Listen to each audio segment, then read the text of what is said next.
साधों के शुभ संग में झड़ी रहे दिन रात, बरसे बादल प्रेम के,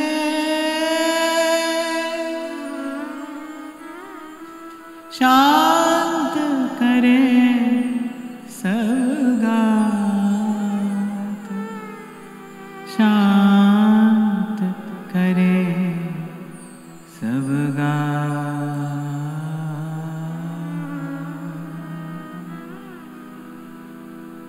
प्रेम रस बरसे रे मनवा, प्रेम रस बरसे मन चातक क्यों तरसे रे मनवा, प्रेम रस बरसे।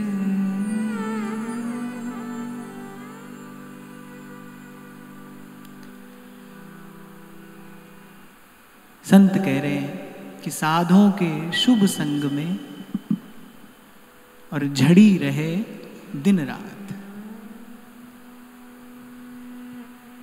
बरसे बादल प्रेम के, शांत करे सब गात।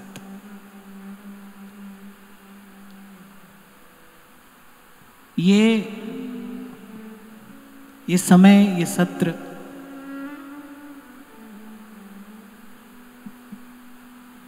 विशेष भी है और श्रेष्ठ भी है। हमारे लिए तो ये महा महोत्सव है, सब उत्सवों का उत्सव है। मैं तो सदा कहता हूं हमारे जीवन में जितने उत्सव हैं उन सब उत्सवों के मूल में हित उत्सव है। श्री महाप्रभु जी हैं तो हमारे जीवन में ये सेवा का सुख है, ये रूप रस का गान है, पान है, ये प्रसाद है, ये आनंद है, ये मंगला, ये श्रृंगार,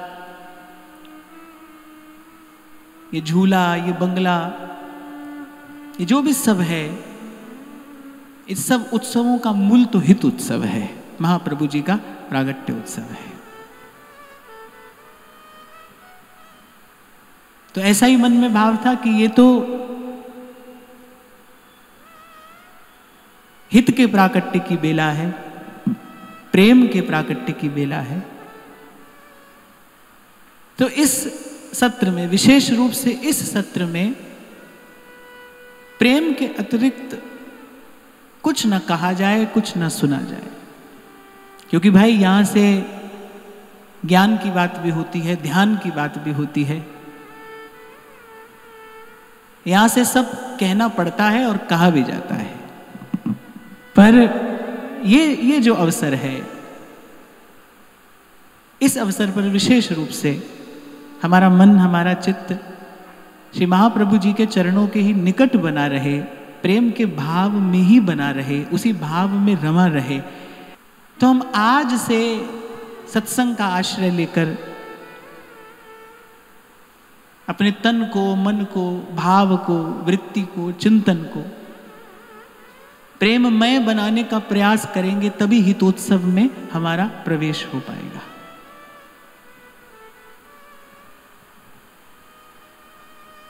तो जिनको प्रेम का अनुभव हुआ है वो कहते हैं, साधों के शुभ संग में। ये वर्षा कहाँ होती है? सबसे पहले तो ये जान लीजिए, ये तो जान लिया हमने, बहुत बार चर्चा की, विचार किया, प्रभु की कृपा से, सत्संग की कृपा से इस बात का थोड़ा अनुभव भी हुआ कि भाई प्राप्य वस्तु जो है वो प्रेम है, प्रेम के अतिरिक्त कुछ नहीं। कभी इस भटकते मन को, कभी इस बिखरे जीवन को ठौर मिलेगी, विश्राम मिलेगा, तो वो प्रेम में ही मिलेगा, प्रेम से ही मिलेगा। प्रेम ही प्राप्त करना है। हित की यहां उपासना, हित के हैं हम दास। प्रसंत बताते हैं कि इस भाव को, इस प्रसाद को प्राप्त करने के लिए कहां जाना होगा?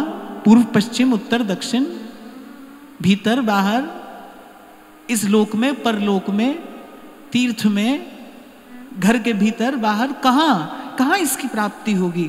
तो संत उत्तर देते हैं, साधुओं के शुभ संग में झड़ी रहे दिन रात। एक बात का ध्यान रखना कि प्रेम जब जीवन में प्रकटा तो प्रेम का स्वरूप है कि अविच्छिन्नम। प्रेम जब जीवन में प्रकटा फिर उसके बाद न तो वो कम होगा, न क्षीण होगा, न लुप्त होगा, न गुप्त होगा। संतों ने ये प्रेम का गुण धर्म बताया है। अविच्छिन्नम, वो अखंड है, वो अनंत है। प्रकटा तो फिर दिन दिन बढ़ेगा। इसी दशा का, इसी लक्षण का विचार करके ही तो ध्रुवदास जी कहते हैं, हम अपने जीवन में जब देखते हैं तो हमारी दशा तो ऐसी है कि प्रेम कभी जीवन में आता है, कभी जाता है, कभी रहता है, कभी नहीं रहता है। हम देखें तो आज तक तो हम उसी भाव में ही है ना, कि कभी प्रेम हृदय में होता है, कभी नहीं होता है, कभी हृदय सरस होता है, कभी नीरस होता है, कभी भजन में बहुत मन लगा है, कभी बिल्कुल नहीं लगा है, कभी भजन सत्संग के निकट जाने की भी इच्छा नहीं होती। और ध्रुवदास जी कह रहे हैं, भाई इसको प्रेम नहीं समझना।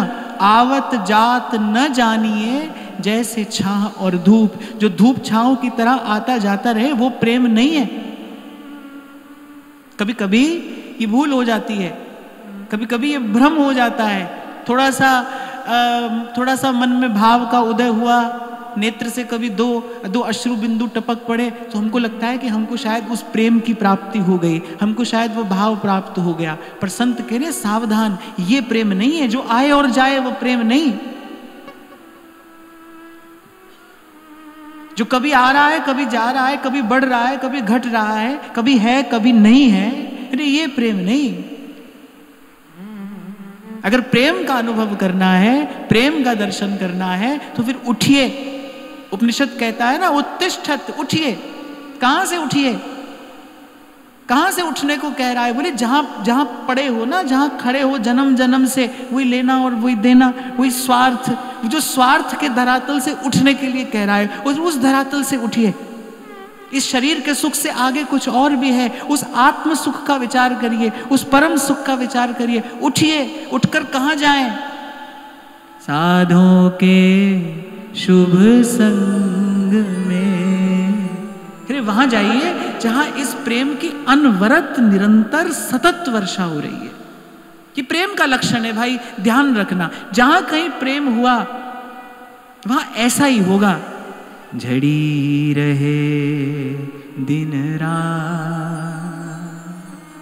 मैं तो ऐसे कभी कभी अनुभव करने का प्रयास करता हूं। जब देखो श्री महाप्रभु जी के स्वरूप का जब विचार करो, श्री महाप्रभु जी का नाम जब भी लो, श्री महाप्रभु जी की भाव भावना के निकट जब जाओ, तभी आनंद है।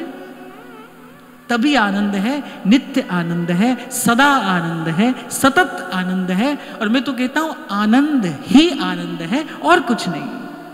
साधुओं के शुभ संग में झड़ी रहे दिन रात। बरसे बादल प्रेम के, शांत करे सब घात, शांत करे सब घात।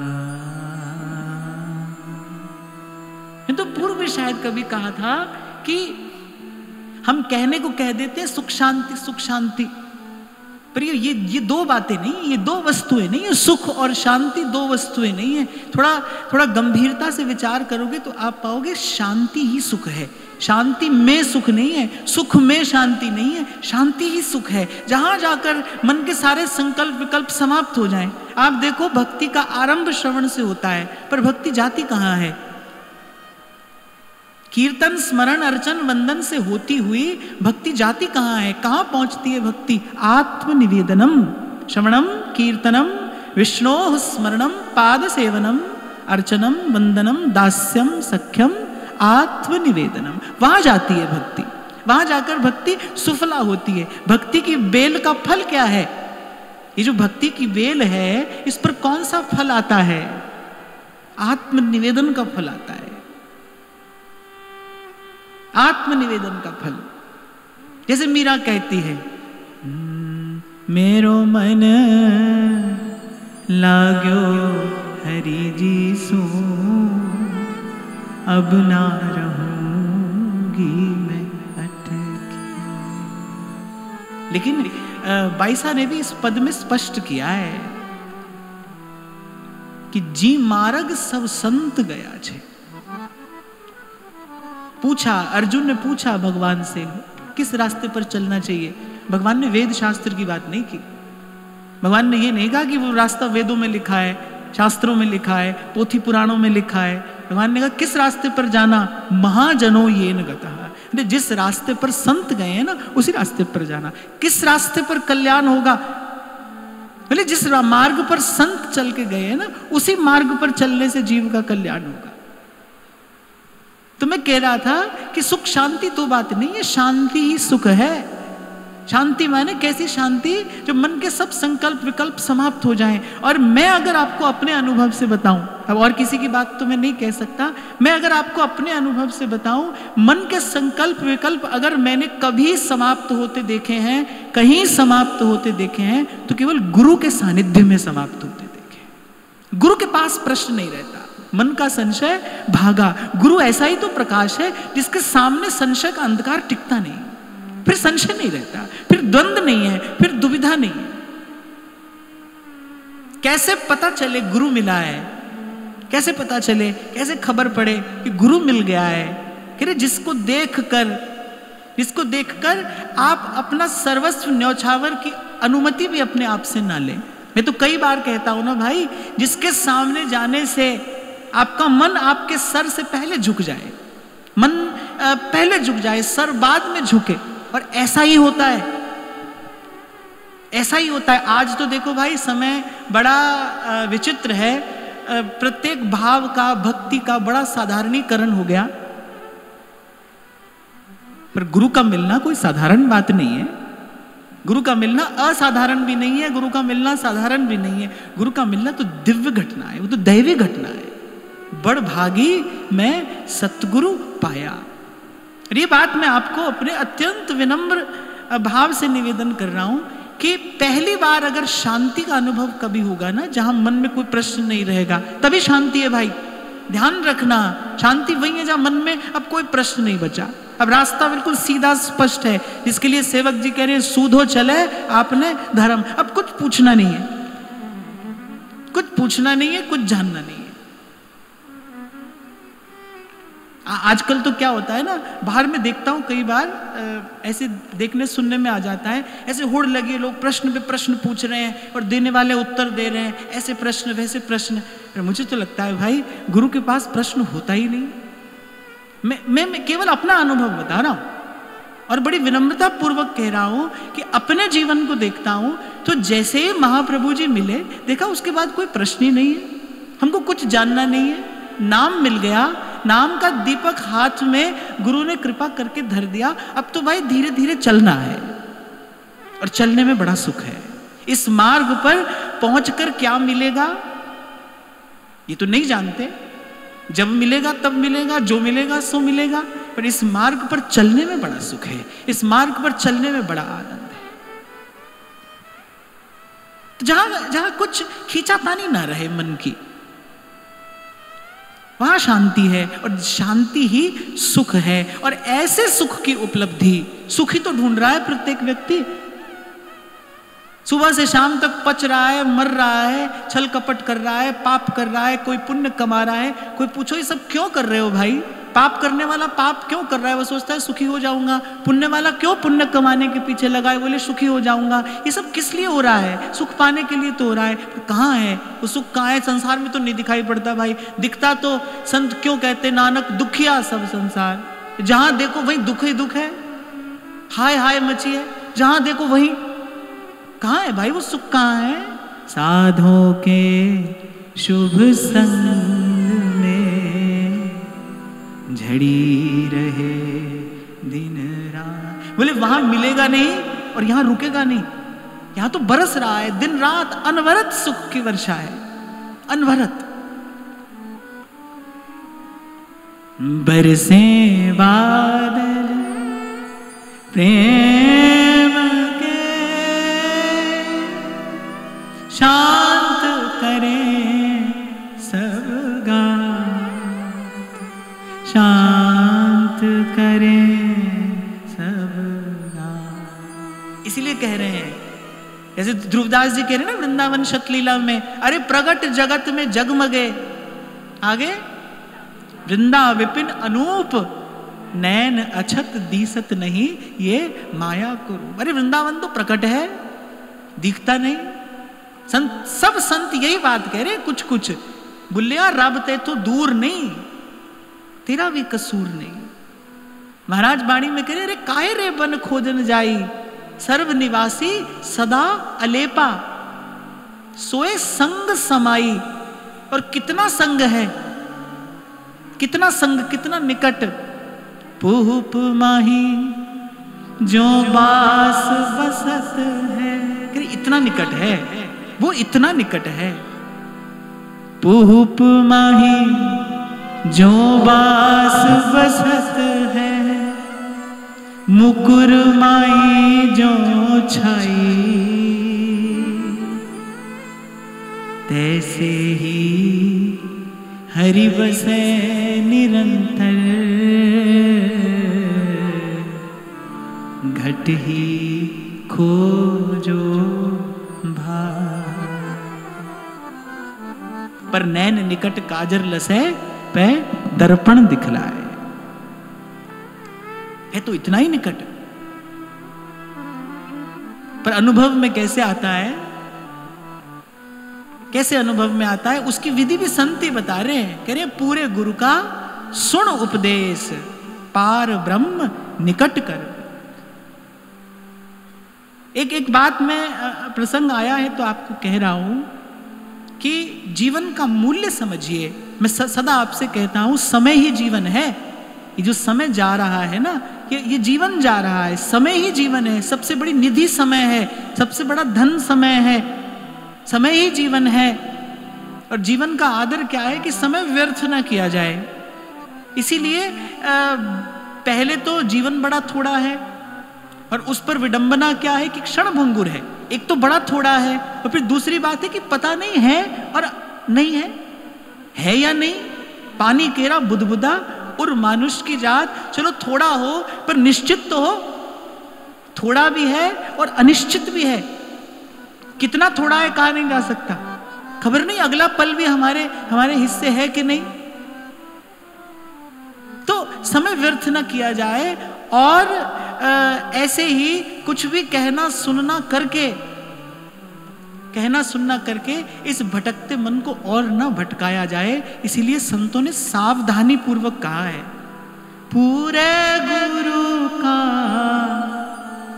सुन उपदेश, पार ब्रह्म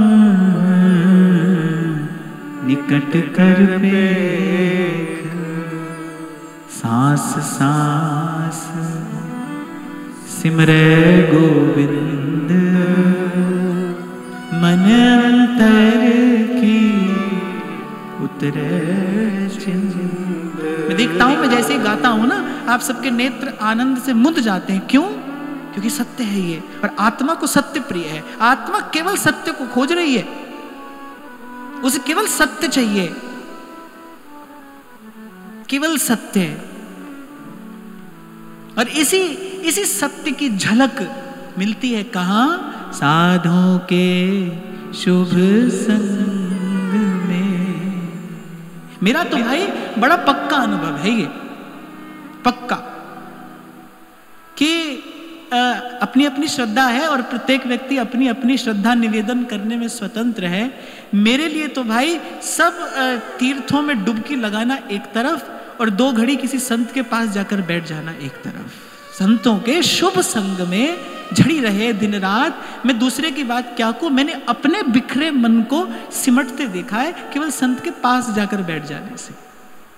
हम संसार में रहते हैं भाई, व्यवहार में है तो प्रारब्ध भी है और मन की अनेक अनेक वृत्तियां भी हैं। हो जाता है मन कभी कभी कैसे का कैसा हो जाता है, कहीं का कहीं पहुंच जाता है, पर इसी युक्ति से मन हाथ आता है, इसी युक्ति से। रूपदास जी कह रहे हैं ना, साधन को हरि भजन है कै सत्संग सहाय। बिखरो मन सिमटत नहीं, कीजे कौन उपाय। क्या उपाय है इस बिखरे मन को समेटने का? कह रहे साधन को हरि भजन है और कै सत्संग सहाय। तो मैं कह रहा था भाई सुखी तो खोज रहे हैं सब, पर देखो कहां है, यहां है संतों के शुभ संग में। और कैसा सुख है, झड़ी रहे दिन रात। बरसे बादल प्रेम के शांत करे सब गात। प्रेम रस बरसे रे मनवा, गाइए। प्रेम रस बरसे मन चातक क्यों तरसे रे मनवा। प्रेम रस बरसे। और संत कह रहे अरे मन चातक क्यों तरसे। संत कहता है मैं बड़े आश्चर्य में हूं, जैसे कबीर कह रहे जल बिच मीन प्यासी, पानी के बीच में मछली फिर प्यासी है। कह रहे मोहे सुन सुन आवत हासी। और देखा जाए तो जीव की यही दशा है, गुरु मिल जाए तो फिर देखो भीतर भी आनंद बाहर भी आनंद। जिसको गुरु मिला है वो कह रहा है कहां है संसार। मीरा कह रही कहां है संसार, भव सागर तो सूख गयो, अब फिक्र नहीं मोहे तरनन की। जब लागी लगन गुरु चरणन की, गुरु मिला है तो कह रहे कहां है संसार। और अगर गुरु नहीं मिला, गुरु नहीं मिला फिर जहां तक चले जाओ। कहा भय किए कर्म जगदान देत देत, फलन पाए उच्च उच्च देवलोक चढ़ही। पुण्य तो गुरु के बिना भी किया जा सकता है ना। और मुझे तो लगता है गुरु के बिना ही होता है पुण्य, गुरु के साथ तो सेवा होती है। गुरु तो पाप पुण्य से मुक्त कर देता है ना। गुरु तो पाप पुण्य के द्वंद्व से मुक्त करता है। गुरु पुण्य नहीं कराता, वो तो पाप पुण्य से छुड़ा देता है। तो जो बिना गुरु के भी पुण्यात्मा पुण्य करते हैं, भले कह रहे कि जगदान देत देत, फलन पाए उच्च उच्च देवलोक चढ़ही। पर पर्यो प्रवाह काल के कदापि छूटी है नहीं। है कहां, वो संसार में ही है, वो संसार में ही है। और गुरु मिल जाए फिर कोई संसार नहीं है। मैं सेवक सचराचर रूप राशि भगवन। तो संत कह रहे भाई ये रस बरस रहा है और मन चातक तरस रहा है। देखो दोनों बातें साथ साथ हो रही हैं। वो कह रहे हैं ये प्रेम का अमृत भी बरस रहा है और मन चातक तू भी तरस रहा है। क्या कारण है? एक ही कारण है। आप सोचो वर्षा हो रही हो, कौन सा पात्र सूखा रह जाएगा? जो उल्टा रखा है ना, जो विमुख है, जो विमुख है वो निरस रह जाएगा, वो सूखा रह जाएगा। तो ये रस भी बरस रहा है और हमारा मन चातक भी तरस रहा है। क्या कारण है? एक ही कारण है कि मन विमुख है। किससे विमुख है? संत से विमुख है, गुरु से विमुख है। सन्मुख होते ही तो जन्म कोटि अगनास ही तबही। प्रेम रस बरसे रे मनवा। प्रेम रस बरसे रे मनवा। प्रेम रस बरसे मन चातक क्यों तरसे रे मनवा। प्रेम रस बरसे रे मनवा। प्रेम रस बरसे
रस बरसे।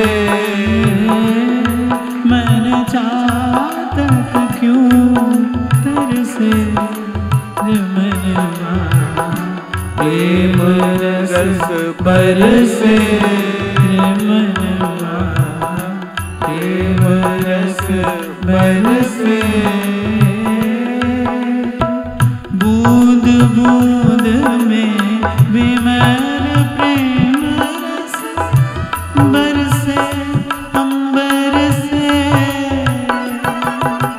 बूंद बूंद में विमल प्रेम रस बरसे अंबर से। तू क्यों छिपा होठ में पगले। तू क्यों छिपा होठ में पगले। संत दिखाता है अपने मन को कि देख कैसी करताल बज रही है सूरदास की। हम रोज गाते हैं नरसी का एक तारा कैसे जगतपति को भाया। कैसे करताल बज रही है सूरदास की। क्या क्या मीरा के घुंघरू की झनकार है। कबीर के शब्दों में कैसे अनहद का नाद बजता है। कैसे मन के तार झनकृत हो जाते हैं, भीग जाता है मन रैदास जी की वाणी सुनकर। इन्हीं की ओर संकेत कर रहे हैं संत। बूंद बूंद में विमल प्रेम रस बरसे अंबर से। बूंद बूंद में विमल प्रेम रस बरसे अंबर से। तू क्यों छिपा होठ में पगले। तू क्यों छिपा होठ में पगले। किस ओट में छिपा रहता है मन, बताओ। मन छिपा है स्वार्थ की ओट में। मैं कहता हूं ना दो ही बातें हैं, या तो स्वार्थ है या परमार्थ है। किस ओट में छिपा है मन, किस कारण इस सुख की अनुभूति नहीं होती। सुख तो बरस रहा है, इस रस की तो निरंतर वर्षा हो रही है। वृंदावन में प्रेम की नदी बहे चहुं ओर। अगर न हो तो फिर संतों की वाणी मिथ्या हो जाएगी। कह रहे हैं यहां तो प्रेम की नदी बहे चहुं ओर। फूल जहां तहां देखिए श्री वृंदावन माही। ध्रुव बेली खग सहचरी बिना फूल को नाई। ये रस तो बरस रहा है, हम क्यों सूखे हैं। हमारा जीवन क्यों नीरस है, क्यों मन नहीं भीगता। मन ओट में छिपा है, किसकी ओट में, स्वार्थ की ओट में। इसीलिए ध्रुवदास जी ने कहा खान पान सुख चाहत अपने, तिनको प्रेम छुअत नहीं सपने। और स्वार्थ से परमार्थ की यात्रा, पाप से पुण्य की यात्रा अपने प्रयास से हो सकती होगी भाई, पर स्वार्थ से परमार्थ की यात्रा बिना गुरु की कृपा के नहीं हो सकती। वो बिना गुरु के संभव नहीं। तू क्यों छिपा होठ में पगले। तू क्यों छिपा होठ में पगले। तू क्यों छिपा होठ में पगले। तू क्यों छिपा होठ में पगले। भीजन के डर से रे मनवा प्रेम रस बरसे रे मनवा प्रेम रस बरसे रे मनवा। प्रेम रस बरसे रे मनवा। प्रेम रस बरसे रे मनवा। प्रेम रस बरसे।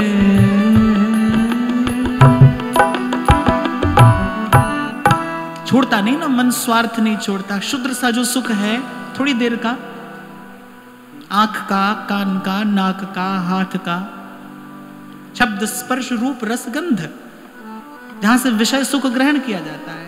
इन सब सुखों की अवधि कितनी है? कितना भोजन कर लोगे एक बार में? और जो वस्तु का स्वाद है कितनी देर तक रहता है? कितनी देर तक? जिस स्वाद के लिए, जिस अल्प से क्षुद्र से स्वाद के लिए जीव मरा जाता है, स्वाद रहता कितनी देर तक है? आधा घंटा पहले ही मान लो आप 56 भोग आरोग कर यहां पर आए हो, अब वो स्वाद है? नहीं है। वो तो साथ ही साथ समाप्त होता है, संग ही संग जाता है वो तो।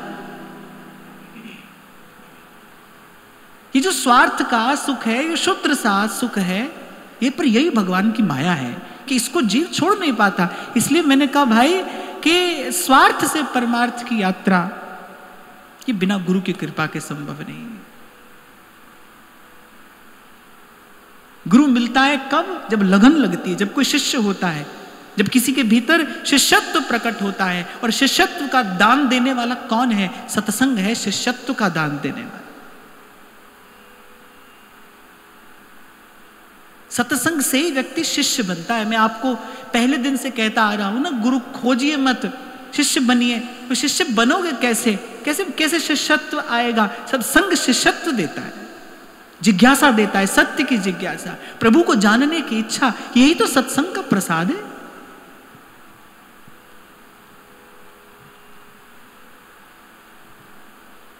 लेकिन ये जो स्वार्थ का सुख है, ये जो मोह की निद्रा है जिसमें जीव सोया है, ये जो मोह के कच्चे धागों से हाथ पैर नहीं, रोम रोम बंधा है, रोम रोम बंधा है, जागते सोते उसी बंधन में जीव पड़ा है। इससे मुक्त होना होगा, एक बार छोड़ना होगा, एक बार स्वार्थ का विचार, स्वार्थ का चिंतन छोड़ना। और आपको कभी पहले मैंने निवेदन किया था, इस दिशा में यदि चलना है तो सबसे पहला पग क्या है? सब सोहित निष्काम। ये जो परमार्थ का पाठ है ना भाई, ये मन के लिए बड़ा नया नया पाठ है। इसका परमार्थ का अभ्यास मन को नहीं है। मन को तो जन्म जन्म से स्वार्थ का अभ्यास है। तो कोई भी नई वस्तु, कोई भी नया व्यवहार, कोई भी नई चेष्टा, कोई भी नई क्रिया जब आप सीखते हैं तो धीरे धीरे उसका अभ्यास करते हैं ना। तो पहले परमार्थ का धीरे धीरे अभ्यास करना है। इसीलिए आपसे कहता था मैं कि भाई 2-5 मिनट माला के मन के घुमाया करो सबके लिए, ताकि हमारे मन को परमार्थ का अभ्यास हो। अच्छा, थोड़ा सुख मिला ना जिस दिन परमार्थ के भाव में थोड़ा सुख मिला, फिर आप देखो एक कदम से दूसरे कदम की ओर आप बढ़ोगे, आप स्वयं बढ़ोगे, फिर आपको किसी की आवश्यकता नहीं है, फिर आप चलोगे। फिर पहले मन को अभ्यास कराना पड़ेगा। ध्यान रखना, मैं हूं, आप हो, कोई भी हो, पर प्रत्येक जीव के मन को स्वार्थ का ही अभ्यास है। तभी मेरे महाप्रभु जी कहते हैं कि पाए जान जगत में सब जन कपटी कुटिल कलिजुगी ढंच।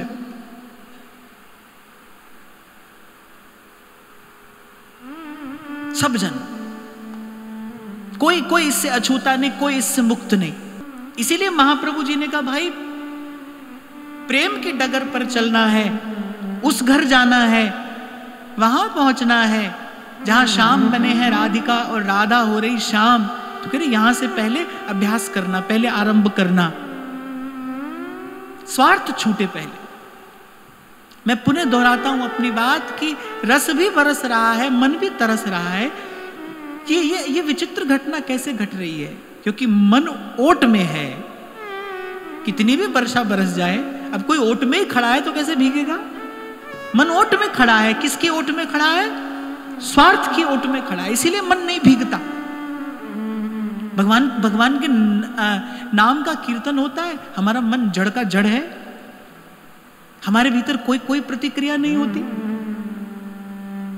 और कहां कोई कहता है कृष्ण नाम जबते श्रवण पर्यो वाली, भूल गई भौन में तो भावरी भैरी। कली पावनावतार श्री चैतन्य महाप्रभु जिस स्तंभ का आश्रय लेकर श्री जगन्नाथ देव का दर्शन करते थे, अरे वो उनके प्रेम के ताप से वो पाषाण पिघल गया। कैसा हृदय होता होगा वो कैसी दशा होती होगी। वो कैसा कैसा प्रेम होता होगा। और एक हम हैं, सुबह शाम दर्शन कर रहे हैं, माला झोली भी हाथ में है, सत्संग भी सुन रहे हैं, और जो हमसे बन पड़ता है वो सब कर रहे हैं, पर मन की खींचातानी समाप्त हो ही नहीं रही, मन को रस का स्पर्श हो ही नहीं रहा। क्यों? मन ओट में है। खोजना खोजना मन पड़ा होगा कहीं स्वार्थ की ही ओट में, इसको वहीं से निकालना है। ये जो महाप्रभु जी ने कहा ना, सबसो हित, प्रेम की दिशा में जिसको चलना है, पहला कदम यही है। ये क्यों है? क्योंकि मन को जन्म जन्म से स्वार्थ का अभ्यास है, उसको पहले परमार्थ का अभ्यास कराना पड़ेगा। ये जो आपको कहा जाता है ना सबकी सेवा, कि परमार्थ का अभ्यास कराने के लिए। फिर एक दिन ऐसा आएगा जब आपका अभ्यास सफल होगा। अरे कहते हैं करत करत अभ्यास जड़मति होत सुजान, ये परमार्थ का अभ्यास सफल होगा। और वो परमार्थ के अभ्यास की सफलता का दिन लक्षण क्या होगा? जिस दिन सेवा करते करते, जिस दिन देते देते आपको तृप्ति की अनुभूति होगी, समझना हमारा अभ्यास सफल हो गया। जिस दिन पर दुख में आपको पीड़ा हो, वैष्णव जन तो तेने कहिए जे पीर पराई जाने। ये परमार्थ के अभ्यास की सफलता का लक्षण है। पर दुखे उपकार करे, जिस दिन किसी की पीड़ा आपको सोने न दे, किसी की पीड़ा आपको सोने न दे, जिस दिन किसी की वेदना आपको व्यथित कर दे, वो समझना हमारा परमार्थ सफल हो रहा है। अब मन प्रेम के योग्य हो रहा है। पहली बात कहते हैं कबीर, जब प्रेम की बात करते हैं ना, और मैंने आपसे आज आरंभ में कहा भाई इस सत्र में और कोई बात नहीं करेंगे, बस प्रेम की बात करेंगे। जो भी बन पड़ेगी, यद्यपि प्रेम की बात हो नहीं सकती, स्नेह में गोष्ठी कहां, पर प्रेम ही कहेंगे, प्रेम ही सुनेंगे। तो वो कहते हैं कि ये तो घर है प्रेम का, खाला का घर नहीं। खाला कहते हैं मौसी को, कह रहे ये तो घर है प्रेम का, खाला का घर नाई, शीस उतारे भूमि धरे तब बैठे घर माई। इस घर में प्रवेश करने की जो योग्यता है वो क्या है? किसी रिश्ते नातेदार का घर नहीं है, जब चाह आ गए, जब चाह चले गए। अच्छा, हम तो ऐसा ही करते हैं ना। मैं देखता था, बचपन की बात है, कि हमारे पड़ोस में एक व्यक्ति थे, वो जब पूजा करने बैठते थे ना, तो वो सीताराम सीताराम राधे श्याम की चादर होती है ना, ओढ़ लेते थे। पूजा करके वो चादर उतार कर जैसे ही धरते थे और चिल्लाना शुरू कर देते थे, गाली गलौच और जो सब था वो सब शुरू कर देते थे। तो देखना, कोई प्रेम भक्ति, कोई ऐसी चादर नहीं है वे आपने जब चाहा तब ओढ़ लिया, जब चाहा तब उतार कर रख दिया।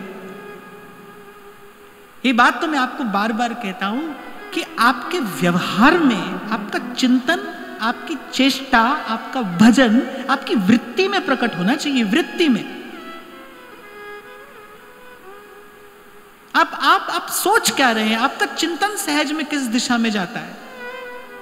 अभी हम गीता जी के 5वें अध्याय की चर्चा करके आए, तो भगवान ने कोई लक्षण नहीं बताया सन्यासी का ऐसा जो देह पर प्रकट होता हो। भगवान ने एक ही बात बताई, यो न द्वेष्टि न कांक्षति, गेय स नित्य सन्यासी, यो न द्वेष्टि न कांक्षति। आप कैसे दिखते हैं, आप कहां रहते हैं, इससे कोई प्रयोजन नहीं है भाई। आपका चिंतन सहज में किस ओर जा रहा है। दो ही बातें भाई, स्वार्थ की ओर जा रहा है कि परमार्थ की ओर। और स्वार्थ की ओर ही जाता होगा। हमारा सबका चिंतन बिना सत्संग के स्वार्थ से परमार्थ की ओर कोई मोड़ ही नहीं सकता।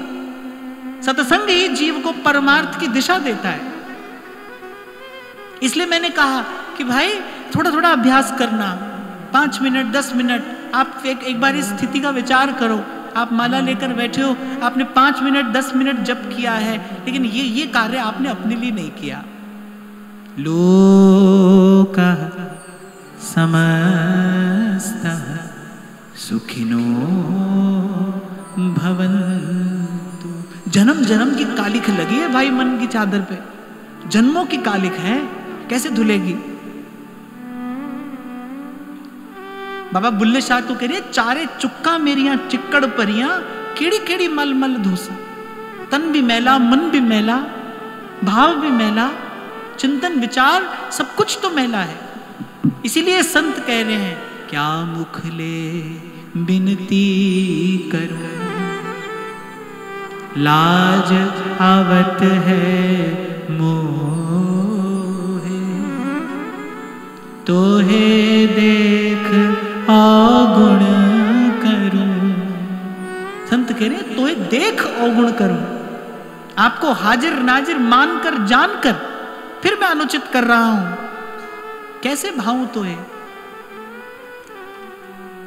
कैसे भाऊं तो है। कितना मैला मन है देखो भाई कि प्रभु सब रूप गुण के निधान हैं, करुणा के सिंधु हैं, दया के सागर हैं।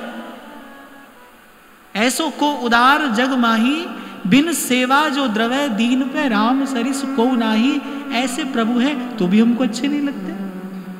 कितना मैला मन है देखो हमारा कि ऐसे प्रभु भी हमको अच्छे नहीं लगते, ऐसे प्रभु भी हमको मीठे नहीं लगते।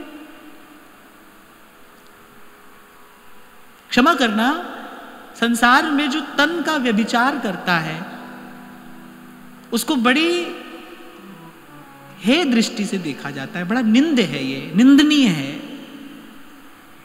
बड़ा निंदनीय है ये। पर आप देखो कि मन का व्यभिचार तो हम सब करते हैं, हमारा मन निरंतर व्यभिचार में ही तो लगा है। हाथ में माला है, हाथ में माला है, बैठे प्रभु के सन्मुख हैं और मन जाने कौन से विषय सुख की लालसा लिए और संसार का स्पर्श कर रहा है। ये व्यभिचार नहीं है तो क्या है, मन का व्यभिचार ही तो है। कितना मैला मन है, कैसे छूटेगी ये कालिक भाई। ये परमार्थ के अभ्यास से छूटेगी, इस स्वार्थ की ओट से बाहर आना पड़ेगा। कहां से बल मिलेगा, कहां से प्रेरणा प्रोत्साहन मिलेगी, सत्संग से मिलेगा। इसलिए आज जहां से आरंभ की मैंने बात, साधुओं के शुभ संग में, जहां जैसे भी हो ना एक बार जाकर सत्संग में बैठ जाओ। सत्संग आपसे आपकी योग्यता नहीं पूछ रहा है। आप यज्ञ करने जाओगे, कर्मकांड में जाओगे तो वो तो आपकी योग्यता पूछेंगे। यहां कोई योग्यता नहीं पूछ रहा है, यहां तो बस आकर बैठ जाइए। श्री चतुर्भुज दास जी महाराज के जीवन में ये घटना घटी ना, चोर आ गया, बैठ गया सत्संग में। अब चर्चा चल रही थी कि भाई सत्संग में यही प्रसंग चल रहा था कि गुरु दीक्षा के बाद नया जन्म हो जाता है। अब वो तो चोर था, ऐसी उसकी बुद्धि थी, चोरी का सामान दबा रखा था, संसार का भय, राजा के सैनिक ढूंढ रहे हैं पीछे। अब उसने अपने मतलब की बात वहां से निकाल ली, भाई दीक्षा के बाद नया जन्म होता है। झट से सत्संग समाप्त हुआ, निवेदन किया महाराज हमको दीक्षा दे दो, दीक्षा दे दी। अब पकड़ा भी गया, राजा के सामने लेकर गए सिपाही, चोरी की है? नहीं, इस जन्म में मैंने कोई चोरी नहीं की। अब बात तो वो ठीक ही कह रहा है, इस जन्म में कोई चोरी नहीं की।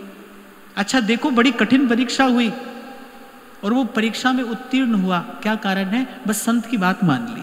वो चोरी करके आया है। क्या मनोदशा होती है एक चोर की, सोचो। वो चोरी करके आया है, चोरी का धन उसके पास में है, वो पापी है, वो निंदनीय कर्म करके आया है। सत्संग में आकर बैठ गया और संत की बात मान ली बस। और कैसी कठिन परीक्षा में उत्तीर्ण हुआ। और जब परीक्षा में उत्तीर्ण हुआ, जब परमार्थ का सुख देखा, जब ये चमत्कार देखा, तो संकल्प किया कि अब सत्य के मार्ग पर चलूंगा। इसीलिए मैंने आपको कहा थोड़ा सा अभ्यास करिए, गुरु की संत की बात मानकर परमार्थ का, फिर सुख मिलेगा। जिस दिन सुख मिलेगा, फिर मन तो भाई सुख के पीछे दौड़ रहा है ना, सुख चाहत हरिवन सहित, मन तो सुख के पीछे दौड़ रहा है। जिस दिन मन को परमार्थ में सुख मिला, स्वार्थ छूट जाएगा, ऐसे नहीं छूटेगा। मैं कोरी बातें यहां से कहता रहा हूं, आप सुनते रहें। मैं कहते कहते सिद्ध हो जाऊं, आप सुनते सुनते सिद्ध हो जाएं, पर ऐसा होगा नहीं भाई, ऐसा नहीं होगा।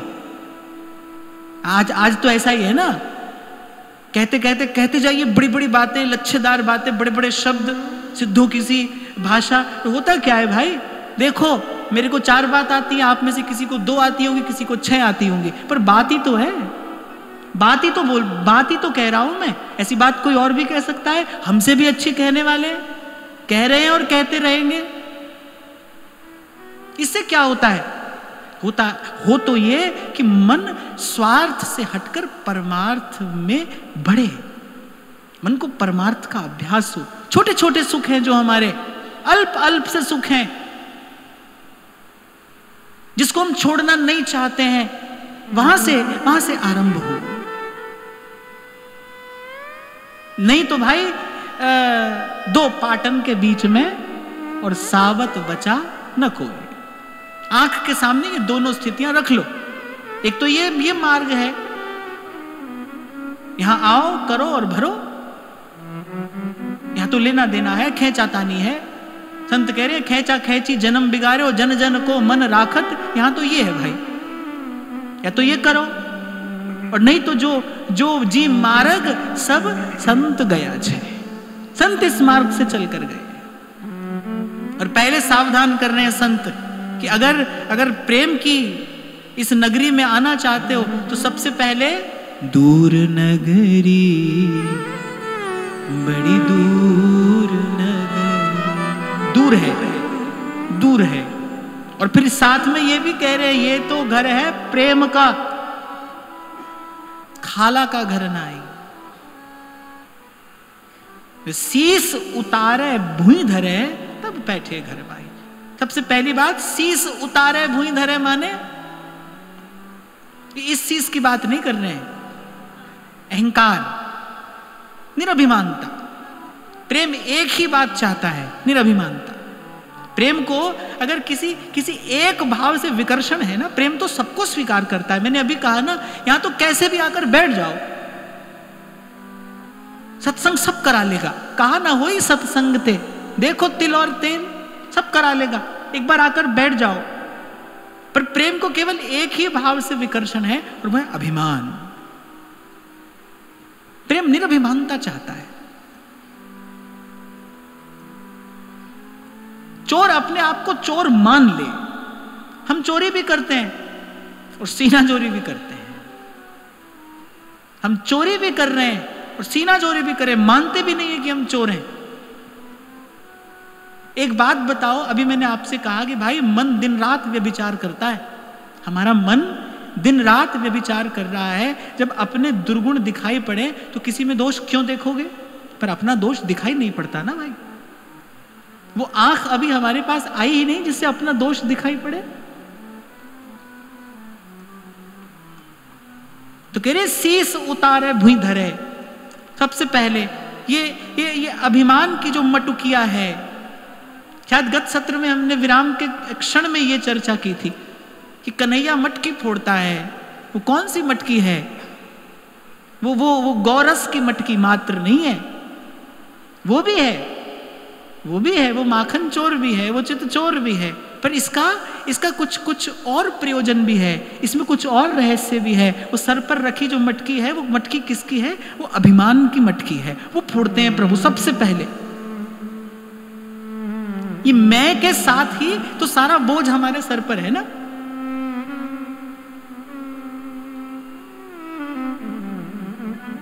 और जैसे ये मटकी फूटती है, भला भया मेरी मटकी फूटी, भला भया मेरी मटकी फूटी, हो मैं पनिया भरन से छूटी। देख लो भाई, कि जितना धंधा पीटना पड़ रहा है ना, सिर्फ मैं के कारण पीटना पड़ रहा है। मैं नहीं तो मेरा नहीं, जहां मेरा नहीं वहां पर तेरा नहीं, जहां तेरा मेरा नहीं वहां तो कुछ है ही नहीं। कि जितना सब है मैं के साथ में ही है। अब कभी गंभीरता से बैठकर विचार करोगे कि जितना सब कुछ है, किसी पाप पुण्य से बंधन से नहीं बंधे हैं भाई। कोई पाप से मुक्त नहीं होना है, मैं से मुक्त होना है। मैं से मुक्त होना है, ये मैं से सब है, सब रोगों की जड़ है ये। वो कह रहे यही मटकी फूट गई, भला भया मोरी मटकी फूटी, भला भया मेरी मटकी फूटी, हो मैं पनिया भरन से छूटी मेरे सर से टली बला, मेरे सर से टली बला, ओ मेरे सर से टली बला, वो मेरे सर से टली बला। अच्छा देखो, दो ही बातें हैं, तो मैं हूं या तू है। मैं हूं तो तू नहीं, तू है तो मैं नहीं। जब मैं था तब हरि नहीं, और जब हरि है मैं नाही। प्रेम गली अति साकरी ता में दो न समाही। जैसे ही मैं समाप्त हुई तब क्या है, तू है, तू है। फिर कुछ नहीं करना है। जब तक करना है तब तक तो भरना है, और करने भरने में सुख नहीं है भाई, करने भरने में सुख नहीं है। जब तक कर रहे हैं तब तक तो भरना पड़ेगा। जब हो रहा है, काहू के बल भजन को काहू के आचा, व्यास भरोसे कुंवरी के, व्यास भरोसे कुंवरी के, सोवत पाँव पसार। व्यास जी बता रहे हैं कि भाई ये जो मटकी थी हमारे भी फूट गई और सर से टली बला। अब व्यास भरोसे कुंवरी के, सोवत पाँव पसार। प्रेम निरभिमानता चाहता है। और कभी हमने इस विषय पर बड़े विस्तार से चर्चा की थी कि निरभिमानता का गुण जीवन में कभी आया तो केवल सेवा से आएगा, सेवा से। क्योंकि हमारी उपासना हित की उपासना है। हमारे आचार्य ने प्रेम की उपासना प्रकट की है, और प्रेम की उपासना के लिए जो आधारभूत भाव चाहिए वो निरभिमानता चाहिए, और निरभिमानता बिना सेवा के न आ सकती है न रह सकती है। इसीलिए महाप्रभु जी ने अपनी रीति को न तो पूजा कहा न अर्चना कहा, सेवा कहा। हमारे यहाँ मंगला से शयन पर्यंत सेवा का ही तो भाव है ना। जो भी है वो कहेगा श्री जी की सेवा में हूं, मैं तो सेवा में हूं, मैं सेवा में हूं। सेवा के भाव के निकट ही निरभिमानता रहेगी। सेवा के बिना न तो निरभिमानता जीवन में आएगी, और आ भी गई तो रहेगी नहीं। निरभिमानता बनी रहे। दो बात कही थी मैंने, दो ही बात है। पहली बात तो सुधर जाएं, और दूसरी बात सुधरे रहें। हम सुधर तो जाते हैं लेकिन सुधरे रहते नहीं, क्योंकि सुधरते ही दूसरे को सुधारना शुरू कर देते हैं। जैसे थोड़े से सुधरे वैसे दूसरे को सुधारने निकल पड़े। वो दूसरे को सुधारते सुधारते बिगड़ जाते हैं। इसीलिए भाई अंत तक दूसरे की तरफ नहीं देखना है। पहले तो हम सुधर जाएं और फिर सुधरे रहें, सुधरे रहें। ऐसे ही सेवा का भाव पहले तो जीवन में आए, फिर बना रहे। निरभिमानता पहले तो आए जीवन में, फिर वो निरभिमानता बनी रहे। थोड़ी देर के लिए तो सबके मन में आ जाती है भाई। ये जो घंटों हम यहां पर बोलते हैं, इसका इतना परिणाम तो आता है। थोड़ी देर के लिए तो बात समझ में सबको आ जाती है ना। पिछली बार तो बोल बोल के गला बैठ गया मेरा।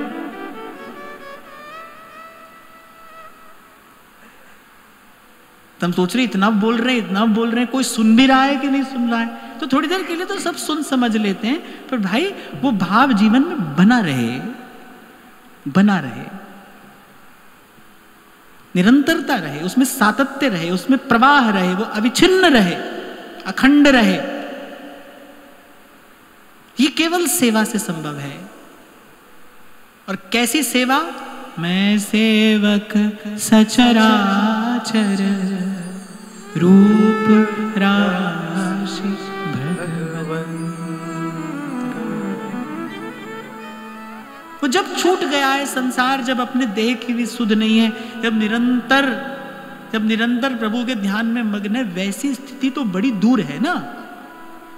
अभी तो हम देह के धरातल पर ही खड़े हैं, अभी तो इसी स्वार्थ के बंधन में पड़े हैं। मैंने कहा ना भाई, जन्म जन्म का मैल है मन की चादर पे। एक संत की वाणी में मैंने पढ़ा था, वो प्रभु से प्रार्थना करते करते कहते, काली करनी देख के कांपे सकल शरीर। बोले प्रभु मैं कांप जाता हूं जब मुझे अपनी करनी का स्मरण आता है। किस दैन्य से युक्त होकर महाप्रभु कह रहे हैं, क्वाहम तुच्छः परम अधमः प्राण्य हो गर्य कर्मा। श्री यमुनाचार्य जी महाराज भगवान की स्तुति करते हुए कहते हैं कि हे नाथ, ऐसा कौन सा पाप कर्म है जो मैंने अनेक बार न किया हो। अनेक बार, एक बार नहीं, ऐसा कौन सा गर्हित निंदित कर्म है जो मैंने अनेक बार न किया हो। और प्रभु मेरी दुर्दशा देखिए कि आज भी मेरा मन पाप से विमुख नहीं है, आज भी मेरा मन पाप छोड़ता नहीं है।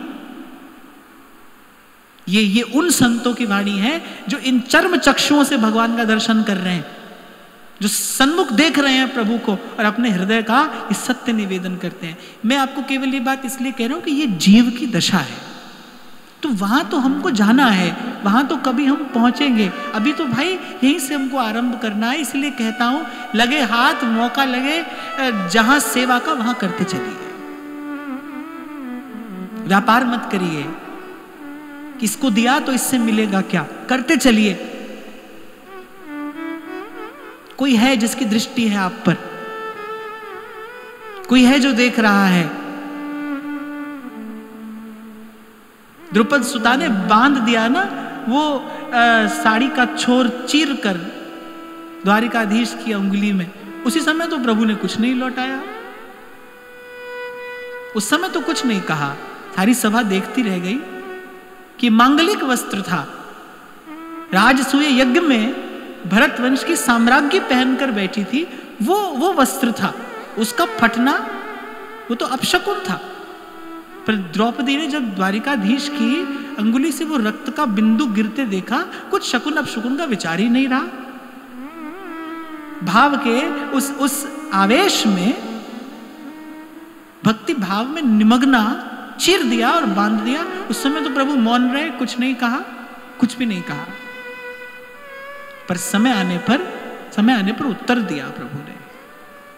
वो जो छोटी सी नन्ही सी जो सेवा थी ना, उसका ऐसा उत्तर दिया कि अनंत काल तक द्रौपदी यशस्विनी हो गई उस समय। इसीलिए दो बात ध्यान रखना, एक तो सेवा छोटी बड़ी नहीं होती भाई, सेवा छोटी बड़ी नहीं होती, सेवा सेवा है। और सेवा के लिए कोई मुहूर्त नहीं देखा जाता, सेवा के लिए कोई देश काल का विचार नहीं किया जाता। जो मिले, जब अवसर मिले, बस करते चलिए। ये जो संतों ने कहा ना, तुलसी बाबा कितनी प्यारी बात कहते हैं, तुलसी इस संसार में सबसे मिलिए धाम, ना जानो किस भेष में तो है नारायण मिल जा। दौड़कर मिलिए, प्रेम से मिलिए, माने इसी सेवा के भाव से संसार को देखने की बात कह। स्वामी श्री शरणानंद जी महाराज तो बार बार कहते थे कि संसार से मुक्त होने की विधि केवल एक है, संसार की सेवा कर दीजिए। यदि आप संसार के बंधन से छूटना चाहते हैं ना, यदि आप निर्लिप्त रहना चाहते हैं, कमलवत यदि संसार में रहना चाहते हैं, कि ये विकृत संसार आपको विकृत न करे। कीचड़ कमल को मैला नहीं करता, अब खबर नहीं, कर नहीं सकता या करता नहीं, पर कीचड़ कमल को मैला नहीं करता, क्योंकि वो ऊर्ध्वमुखी है, वो कीचड़ की ओर नहीं देख रहा है। संसार में रहकर जो भी कर्म किया जाए वो संसार की ओर देखकर नहीं, वो प्रभु की ओर देखकर किया जाए। तभी तुलसी बाबा कह रहे हैं, मैं सेवक सचराचर रूप राशि भगवंत। वो ऊर्ध्वमुखी है, वो ऊपर की ओर देख रहा है, इसलिए कीचड़ उसको मैला नहीं कर रहा है। यदि हम चाहें कि भाई यहां रहें और बचे रहें, एक ही युक्ति है भाई, सेवा करते चलिए। दो बात मैंने कही, एक तो सेवा छोटी बड़ी नहीं होती, और दूसरी बात सेवा में देश काल का विचार नहीं है। जब अवसर मिले, वास्तविक प्रसन्नता जीवन में सेवा से आती है भाई। धन का सदुपयोग क्या है? धन का सदुपयोग सत्कर्म है, सत्कर्म। सत्कर्म करने वाले का आत्मबल इतना ऊंचा होता है कि अपने सामने प्राण घातक स्थिति उपस्थित होने पर भी वो धर्म से टलता नहीं। उसका आत्मबल इतना ऊंचा है। कश्मीर के पंडित जब नवे गुरु श्री गुरु तेग बहादुर साहेब जी महाराज के पास गए, जब औरंगजेब का अत्याचार इतना बढ़ गया कि रो उठा पूरा जनमानस, इतना त्रस्त कर दिया उसने, इतनी पीड़ित हो गई जनता, सब लोग गए कि इस समय किसी महापुरुष की आवश्यकता है, आप रक्षा कर सकते हैं। गुरु साहेब औरंगजेब के पास पहुंचे, और कैसी कैसी यातना औरंगजेब ने नहीं दी, कहने में कलेजा कांप जाता है। कैसी कैसी यातना उनको नहीं दी गई। गुरु साहब के सामने, गुरु साहब के जो कुछ परम प्रिय शिष्य थे, उनके पहले एक एक करके प्राण लिए गए। और बड़ा बड़ा वो मनुष्य के भेष में असुर ही था, वो औरंगजेब जो था वो कुछ और नहीं था। और गुरु साहब स्थिर अपने आसन पर अर्धनिमीलित नेत्रों से बैठे सब देख रहे हैं। और जब गुरु साहब के बलिदान का समय आया, तब भी औरंगजेब ने कहा कि आपको छोड़ा जा सकता है अगर आप हमारी बात मान लें। मैं तो कई कई बार ऐसी घटनाओं की केवल कल्पना करके और रह जाता हूं कि जब औरंगजेब ने कहा कि आपके प्राण छोड़ दिए जाएंगे, आपके पीछे जो है सबको माफ कर दिया जाएगा, पर गुरु साहब अर्धनिमीलित नेत्रों से और ऊपर की ओर दृष्टि करते हुए एक बात कहते हैं कि बाह जिनादी पकड़ी है कि सिर जाए बाह नहीं छोड़िए। और कहते हैं गुरु तेग बहादुर बोलिया धड़ पे धर्म नहीं छोड़िए। मैं सोचता हूं वो बल कहां से आता था, वो इतना ऊंचा आत्मबल जो है, कितनी उज्जवल आत्मा है कि धर्म के लिए हंसते हंसते सहे जा रहे हैं सब कुछ। ये सब कहां से आता है भाई? ये सत्कर्म से आता है। श्रीमद् भागवत कहती है धन का फल भोग नहीं है भाई, धन का फल धर्म है। यदि आपके पास धन है ना, तो उसका फल भोग नहीं है, उसका फल धर्म है। आप बड़ी चतुराई करते हो कि भाई अधिक से अधिक लाभ कमाएं, पर क्या है लाभ? जब सर पर विपदा पड़ती है ना बाप, तिजोरी में रखा धन काम आए ना आए, पर किसी का आशीर्वाद जरूर कवच बनकर उस समय रक्षा कर देता है। ये तो मैंने अपने जीवन में देखा है। जब सिर पर विपदा पड़ती है तो धन काम आए ना आए, संबंधी काम आए ना आए, पर आशीर्वाद काम आ जाता है उस समय। चुन लेता है मार्ग के कांटे किसी का आशीर्वाद, किसी की शुभ कामना, किसी की मंगल कामना। तो मुझे तो लगता है अगर धन भी है तो उसका वास्तविक सदुपयोग क्या है, वास्तविक समृद्धि है क्या? यही है। और मैंने तो ये घटना अपने जीवन में अनेक बार घटती देखी भाई।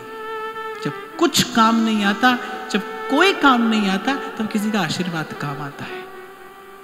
हमारे बाबा कहते थे, बोले बेटा सबका आशीर्वाद लेना, आशीर्वाद के जैसा अभेद्य कोई दूसरा कवच नहीं है, इसके जैसा कोई कवच नहीं है।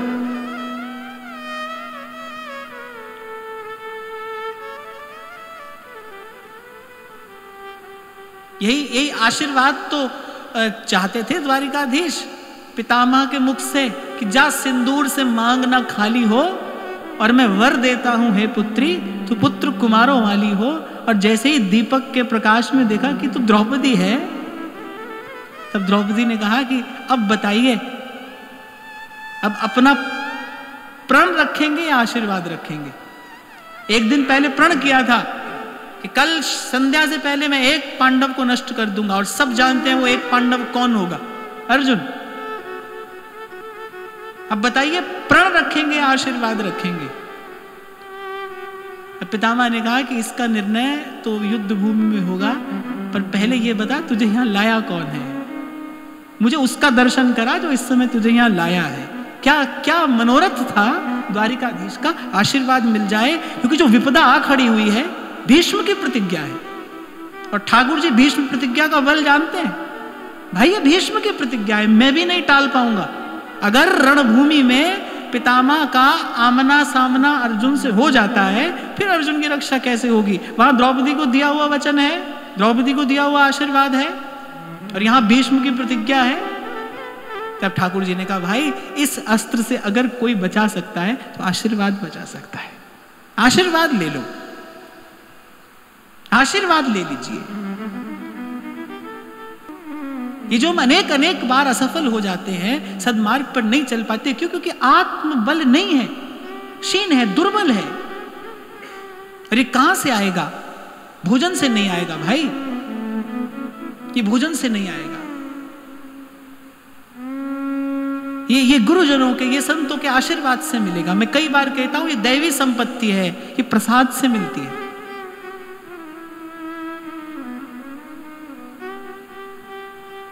इसलिए सबकी सेवा, अवसर खोजिए सेवा का। जब भगवान ने अर्जुन को कहा कि निमित्त मात्रम भव सव्यसाचिन, जिस दिन आप तैयार हो जाते हैं ना मन से, ईमानदारी से, जिस दिन आप ईमानदारी से तैयार हो जाते हैं सब दुर्बलताओं से ऊपर उठकर, देखो भाई ये तो मैंने कहा ना कीचड़ है, कीचड़ है, हम तो भाई ऐसे ही हैं, हम तो क्या कर सकते हैं, हम तो पड़े हैं। हाँ भाई ठीक है, पर यहां से ऊपर तो उठना होगा। कब तक ऐसे ही पड़े रहेंगे? हाँ ठीक है, हम मैले कुचैले हैं, हम दुर्बल हैं, हम रोगी हैं, हम अभावग्रस्त हैं, हम पीड़ाग्रस्त हैं, सब अवगुण हम में भरे हैं, पर सदा ऐसे ही तो नहीं रहेंगे ना भाई। यहां से उठकर एक कदम आगे बढ़ेंगे कि नहीं बढ़ेंगे? और तैयारी क्या है? प्रभु तो कह रहे एक कदम ही तो बढ़ाना है तुमको। वो एक कदम क्या बढ़ाना है? ये ईमानदारी से ये प्रार्थना प्रभु से करिए कि प्रभु अब मेरा जीवन किसी के काम आए, अब मेरा जीवन आपके काम आए, निमित्त बनूं मैं सत्कार्य का। तन्मे मना शिव संकल्प मस्तु, ये वेदवाणी है, ऋग्वेद की ऋचा है। शुभ संकल्प मेरे मन में उठे, मैं आपके काम आऊं। हम प्रेम की चर्चा कर रहे हैं और पहली बात संत कह रहे हैं कि भाई शीश उतारे भुई धरे। निरभिमानता चाहता है प्रेम, और वो निरभिमानता बिना सेवा के नहीं आती। और सेवा भी प्रत्यक्ष में सेवा, ऐसा नहीं कि आपने करा दी सेवा। अच्छा एक और बात जोड़ देता हूं मैं, सेवा कराई नहीं जाती भाई, सेवा की जाती है। ये आचरण तो हमारे आचार्य ने करके दिखाया है ना। बीन रहे हैं जंगल में लकड़ी, पांव में कांटा चुभ रहा है, वो झीना सा सुकुमार सा सुकोमल सा जो वस्त्र है वो भी कहीं कहीं उलझ रहा है, फट रहा है। वही तो देखा नहीं गया नाहरमल जी से। वो महाप्रभु जी का वो जो शारीरिक कष्ट था ना, वो नहीं देखा गया। और कोई भी शिष्य होगा भाई वो कैसे देख लेगा? श्री नाहरमल जी ने जो कहा वो भी एक दृष्टि से अनुचित नहीं था। गुरु के प्रति ऐसा भाव होना ही चाहिए। पर महाप्रभु स्वयं लकड़ी बीन रहे हैं। व्यास जी आए तो कहां हैं? अब आज तो हमारे पास कोई आए, महाराज जी कहां हैं? तो चेला लोग कहते हैं भजन में हैं। और फिर अंदर महाराज जी कहां बैठे हैं? सोने के सिंहासन पे बढ़िया तैयार होकर बैठे, हाथ में माला आला लिए। और महाप्रभु जी कहां हैं उस समय जब व्यास जी आए? और मिलने भी कौन आया है? दिग्विजय पंडित। बड़े यशस्वी हैं व्यास जी। तो दिग्विजय पंडित आया है, सारे संसार को जीतने के बाद आया है। और महाप्रभु जी कहां मिल रहे हैं? रसोई में। क्या कर रहे हैं? श्री जी के राजभोग के लिए अवनियां बना रहे हैं। वहां दर्शन किया श्री व्यास जी ने। व्यास जी को भी आश्चर्य हुआ। व्यास जी तो अपने मन में कुछ और कल्पना लेकर आए थे, क्योंकि वो तो 52 राजाओं के गुरु हैं, वो तो राजगुरु हैं ओरछा के। बड़ा अतुल वैभव है उनके पास में। तो उन्होंने सोचा सब गुरु ऐसे ही होते होंगे, पर ये तो बड़ा निराला गुरु है। व्यास जी ने देखा ये तो भाई बड़ा निराला गुरु है, ऐसा गुरु तो हमने देखा ही नहीं। वो तो रसोई में सेवा कर रहा है, उसके पास कोई सेवक नहीं है, क्योंकि वो तो स्वयं सेवक है। सेवा कराई नहीं जाती भाई, सेवा की जाती है। सेवा की जाती है। ये जो देहासक्ति है, ये जो हाड़ चाम का मोह और आकर्षण हमारे भीतर में है, कैसे छूटेगा? ये मैल कैसे छूटेगा? जब तक अपनी देह के प्रति आकर्षण है, ध्यान रखना, बड़ी सूक्ष्म सी बात है। जब तक अपनी देह के प्रति आकर्षण है तब तक पर शरीर का आकर्षण भी रहेगा, छूटेगा नहीं। वो स्त्री हो या पुरुष हो, वो कोई भी हो, जब तक अपनी देह में आसक्ति है तब तक पर देह के प्रति, पर शरीर के प्रति आकर्षण रहेगा। और अपनी देहासक्ति कैसे छूटेगी? जब सेवा में लगेंगे।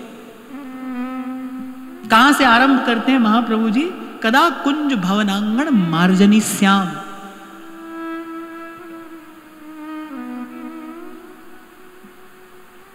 कब मैं निकुंज में सोहनी देने वाली हो सकूंगी। राखो सदा निकुंज निभृत में झाड़ूदार बुरो, कोई सेवा मिल जाए। कब टेर के निकट बुला, कब श्री जी किसी सेवा के लिए मुझसे कहें।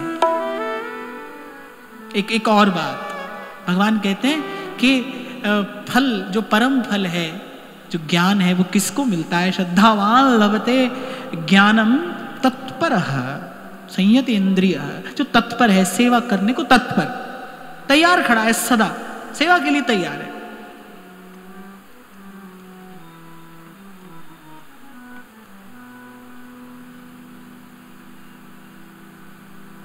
और मैं बहुत विचार पूर्वक आपको ये बात कह रहा हूं, कुछ भी साधन जीवन में न हो, कुछ भी न हो, केवल एक सेवा सब कुछ दे देने में समर्थ है, सब कुछ दे देने में। बहुत आरंभ की बात है, जब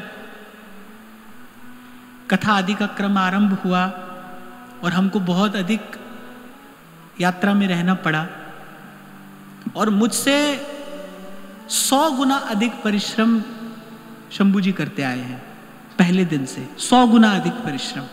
और मैं तो कहता हूं कि मेरे हिस्से तो कोई परिश्रम है ही नहीं, मुझे तो बढ़िया आसन लगाया मिलता है, मैं आकर बैठ जाता हूं, सुनाकर चले जाता हूं। ये सब लोग मिलकर सेवा करते हैं। तो जब आरंभ में बहुत व्यस्तता बढ़ने लगी तो कभी कभी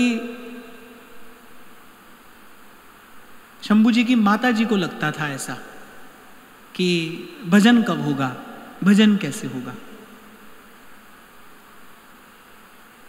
और मैं उनसे कहता था ये बात कि जितनी दैवी संपदा है, जितनी दैवी संपदा है, वो सब केवल सेवा के प्रताप से इस बालक के हृदय में प्रकट होगी। और मैंने ऐसा अपनी आंखों से देखा है, केवल सेवा के प्रभाव से, ईमानदारी से सेवा। इसीलिए हमारे महाप्रभु जी ने अपनी उपासना का प्राण तत्व सेवा रखा, परिचर्या, कैंकर्य। अभी कुछ दिन पहले एक संत के मुख से मैंने सुना कि वस्तुतः मोक्ष का सुख तुच्छ हो जाता है जब भगवत कैंकर्य का आनंद मिलता है, जब सेवा का सुख मिलता है, जब सेवा का आनंद मिलता है, परिचर्या। महाप्रभु कह रहे हैं स्थिताम नित्यम पार्श्वे विविध परिचर्यैक चतुरा। अपनी कल्पना ही क्या कर रहे हैं, किस रूप में स्वयं को देख रहे हैं? स्थिताम नित्यम पार्श्वे, सदा प्रिया जी के वाम पार्श्व में स्थित और परिचर्या में तत्पर, सेवा में तत्पर। सबसे पहले अपनी मानसिक दुर्बलता दूर करिए। मैंने कहा ना, ठीक है भाई, हम हैं मैले कुचैले, जैसे भी अब हम हैं, पर सदा ऐसे तो नहीं रह सकते ना। उत्सव किसे कहते हैं? उत्थान से उत्सव है। हम उत्सव मना रहे हैं, हम महाप्रभु जी के प्रागट्य का उत्सव मना रहे हैं, पर उत्थान है तो उत्सव है। जहां पड़े हैं वहां से उठना है, सेवा उठाएगी। और सेवा का भाव एक बार ईमानदारी से नित्य सुबह शाम प्रभु से कहिए, फिर मुझे सेवा के योग्य बनाइए।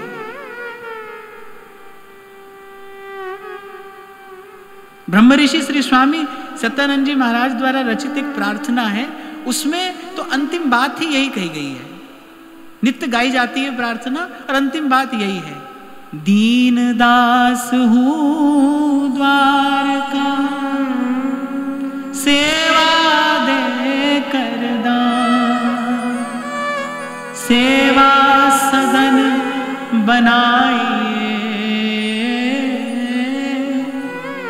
सेवा सदन बनाइए मुझको हे भगवान। देखो भाई, एक आम 10 रुपए का भी आता है एक आम 100 रुपए का भी आता है। और अभी कुछ दिन पहले तो मुझे कोई दिखा रहा था, बोले इतना महंगा आम है, EMI पर मिल रहा है। हंसी मत, था कोई आम ऐसा, नाम मुझे याद नहीं है, ऐसा आम भी है, बेबी आम ही तो है, उसका मूल्य कैसा है? ऐसे पैदा हुए, खाया पिया, सो गए, थोड़ा सा कमा लिया, थोड़ा सा गंवा दिया और फिर बीमार होकर मर गए। ये तो कोई जीवन का मोल नहीं है। हमारे जीवन की गुणवत्ता बढ़े, कहने का मेरा तात्पर्य है कि हमारे जीवन की गुणवत्ता बढ़े, द क्वालिटी ऑफ लाइफ। और जीवन की गुणवत्ता बढ़ती है सेवा से ही। सेवा ही विस्तार करती है हमारे गुणों का। पूर्व भी शायद मैंने कभी कहा था, गुण को सद्गुण बनाना है तो फिर सेवा में लगा दीजिए। और जब मैं सेवा कह रहा हूं तो केवल मंदिर में की जाने वाली सेवा नहीं। जो अध्यापक है वो अपना कार्य नौकरी नहीं, सेवा समझकर करे, उसके जीवन की गुणवत्ता बढ़ेगी। देखो भाई, आज जहां से हमने चर्चा आरंभ की, पहली बात मैंने निवेदन की, बूंद बूंद में विमल प्रेम रस बरसे अंबर से, तू क्यों छिपा ओट में पगले, तू क्यों छिपा ओट में पगले, भीजन के डर से रे मनवा प्रेम रस बरसे। वो उस रस की तो अखंड वर्षा हो रही है। हमको प्यास भी तो हो, हमारे पास वैसी जिज्ञासा भी तो हो, हमको वो मोती चुनने के लिए वैसा क्षीर नीर विवेक भी तो हमारे पास में हो, वो हंसवत बुद्धि भी तो हो हमारे पास में। वो कहां से आएगी? बाजार से तो मिलेगी नहीं, धंधे के तो मिलेगी नहीं, धन से तो जड़ता आती है। आप कल्पना भी नहीं कर सकते कि कितने अनर्थ धन में छिपे हैं, कितने अनर्थ। रैदास जी महाराज को जब स्वर्ण मुद्रा मिलती है ना ठाकुर जी के चरण के तल से, ठाकुर जी ने ऐसी लीला की तो चिमटे से उस मुद्रा को उठाकर गंगा जी में डालकर आते, छू नहीं जाए कहीं। संतों का आचरण दिखाता है, सिखाता है, कुछ संकेत करता है। कितने अनर्थ छिपे हैं। अगर सेवा ना हो ना, अगर जीवन में सत्संग और सेवा ना हो तो व्यक्ति के जीवन की सारी सुचिता पवित्रता नष्ट कर देने के लिए बस धन पर्याप्त है। कितनी जड़ता है इसमें।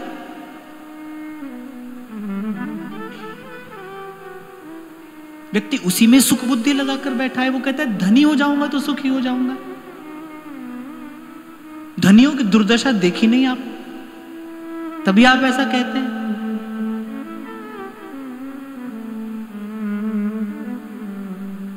तो भाई वस्तु तो है, नित्य है और प्रकट है। दो बात, एक तो वो वस्तु नित्य है, ऐसा नहीं कि कल थी आज नहीं है या फिर कभी होगी, नित्य है, सदा सर्वत्र समाना वस्तु है, नित्य है और प्रकट है। जहां आप बैठे हैं वहीं, जहां आप रहते हैं वहीं उस वस्तु की प्यास भी तो हो, उस वस्तु की चाह भी तो हो, उस तत्व की जिज्ञासा भी तो हो। धन से नहीं मिलेगी भाई। 4 पुस्तक अधिक पढ़ लोगे तो भी नहीं मिलेगी। थोथा ज्ञान तो व्यक्ति को वाचाल बना देता है, बकता रहता है व्यक्ति। अरे ऐसी ऐसी दशा हो जाती है, बकने को न मिले तो परेशान हो जाता है। इतना शौक होता है माइक में बोलने का, न मिले बोलने को तो व्यक्ति परेशान हो जाता है। वाचाल बना देती है ऐसी जानकारी। सेवा के अतिरिक्त जहां हाथ डालोगे, राधा वल्लभ लाल बिन कहूं न पायो सुख, डारन डारन में फिरो और पातन पातन दुख। तो जो पहली बात इस प्रेम के विषय में संत कह रहे हैं कि ये तो घर है प्रेम का, और मौसी का घर नाही, शीस उतारे भुई धरे तब बैठे घर माही। अर्थात निरभिमान होकर आए, इस तरफ निरभिमान होकर देखे, और निरभिमानता जीवन में आएगी सेवा से और रहेगी सेवा से। तो आज की वार्ता यहीं श्री जी के चरणों में निवेदन करते हैं। महाराज श्री के चरणों में प्रणाम। आप सबके हृदयस्थ हित प्रभु को, भाव प्रभु को